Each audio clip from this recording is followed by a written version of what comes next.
美国东北部遭逢了近10年来最强的暴风雪侵袭，当地一片冰雪世界，有好几个州宣布进入了紧急状态。部分地区的积雪厚达了50-60公分，也使得各地的交通大乱。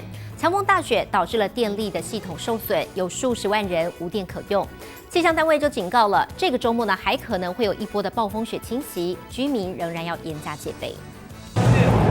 车辆被积雪覆盖，树枝上也堆了厚厚的积雪。暴风雪导致一些树木和电线杆断裂倒塌，数十万人无电可用。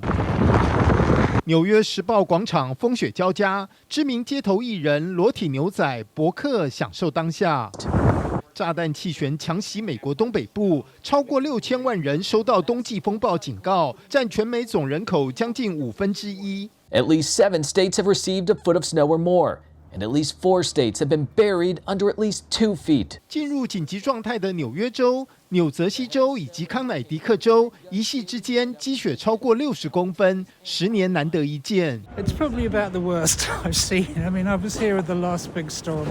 I think that was around 2016 or something, but it wasn't as bad as this. Since last night, New York City has been in near blizzard conditions.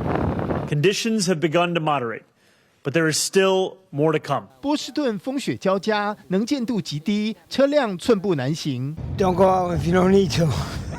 22号到24号，美国东北部已有超过1万架次的航班取消。纽约都会区3大机场航班取消数目排名前3。We need residents to really stay home and heed that warning. 气象单位表示，这场风暴北移的同时，过2天可能还有另一场风暴接踵而至。官员呼吁民众避免不必要外出，留意停电与树倒等风险。综合报道。